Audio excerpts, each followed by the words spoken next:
सभी भक्तगणों को मेरा नमस्कार। आज का ये वीडियो बहुत ही विशेष है। आज इस वीडियो में हम लोग जानेंगे पंचकन्याएं कौन कौन थीं, पंचकन्याओं के रहस्यों के बारे में और क्यों भक्तों को इनका नाम लेने से मनोवांछित फलों की प्राप्ति होती है और भय से मुक्ति मिलती है, और क्यों विवाहित महिलाओं को सुबह उठकर इन्हें प्रणाम करना चाहिए।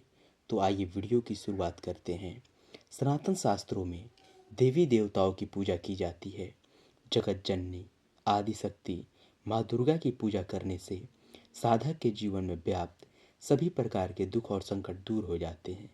साथ ही घर में सुख समृद्धि एवं खुशहाली आती है। इसी प्रकार तुलसी माता की पूजा करने से दरिद्रता दूर होती है। इसके अलावा साधक पर जगत के पालनहार भगवान विष्णु की विशेष कृपा बरसती है। वही साधक दिन और राशि के अनुसार अपने आराध्य की पूजा उपासना करते हैं। लेकिन क्या आपको पता है कि विवाहित महिलाएं क्यों रोजाना सुबह में पंचकन्या को प्रणाम करती हैं? आइए इसके बारे में सब कुछ जानते हैं। सनातन शास्त्रों में पंचकन्या के बारे में विस्तार से वर्णन है। धार्मिक मान्यता है कि पंचकन्या के स्मरण और प्रणाम मात्र से जन्म जन्मांतर में किए गए सारे पाप कट जाते हैं। साथ ही सुख और सौभाग्य में वृद्धि होती है। अतः विवाहित महिलाओं को प्रतिदिन पंचकन्या को सुबह उठने के समय प्रणाम करना चाहिए।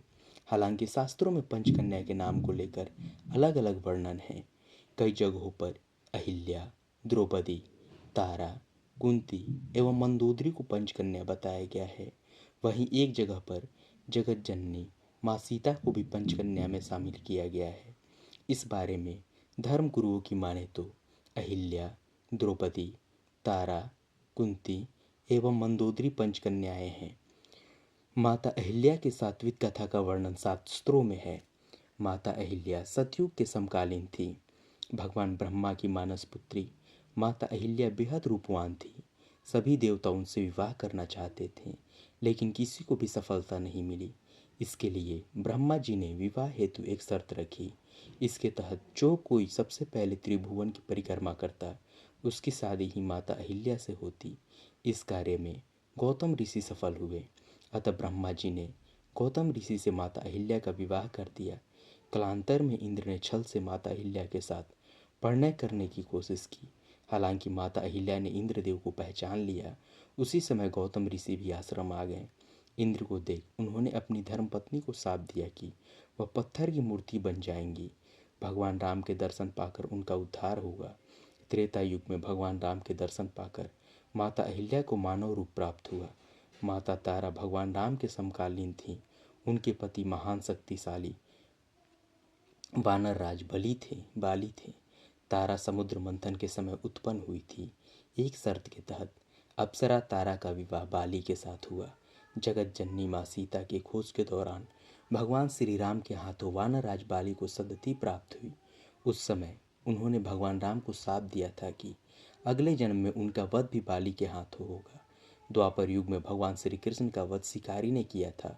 वह शिकारी कोई और नहीं बल्कि वानर राज बाली थे। धर्मशास्त्रों में निहित है कि दशानन रावण की तरह मंदोदरी भी भगवान शिव की भक्त थी। उन्होंने शिव भक्ति कर यह वरदान पाया था कि उनकी शादी संसार के सबसे शक्तिशाली व्यक्ति रावण से हुई। रावण ज्योतिष और महान पंडित था। मंदोदरी स्वर्ग की अप्सरा हेमा की पुत्री थी। सीता हरण के बाद मंदोदरी ने कई बार दशानन रावण को भगवान श्री राम से वैर न रखने और जगत जननी को लौटाने की सलाह दी। हालांकि रावण ने एक नहीं सुनी। अंतोगत्वा रावण को भगवान श्री राम के हाथों सद्गति प्राप्त हुई। अतः माता मंदोदरी को भी पंचकन्या कहा जाता है। माता कुंती ममता की मूर्ति थी। महाभारत काल में कौरवों द्वारा कष्ट और पीड़ा दिए जाने के बाद भी माता कुंती ने कौरवों को कोई शाप नहीं दिया। एक बार गृह आगमन के दौरान माता कुंती ने ऋषि दुर्वासा की बहुत सेवा की। उनकी सेवा से प्रसन्न होकर ऋषि दुर्वासा ने माता कुंती के विवाह की गणना की। जब उन्हें ज्ञात हुआ कि उनकी शादी पांडु से होगी लेकिन उनकी कोई संतान नहीं होगी, उस समय ऋषि दुर्वासा ने इच्छा संतान प्राप्ति का वरदान दिया। कालांतर में माता कुंती को देवताओं की कृपा से कई पुत्र प्राप्त हुए।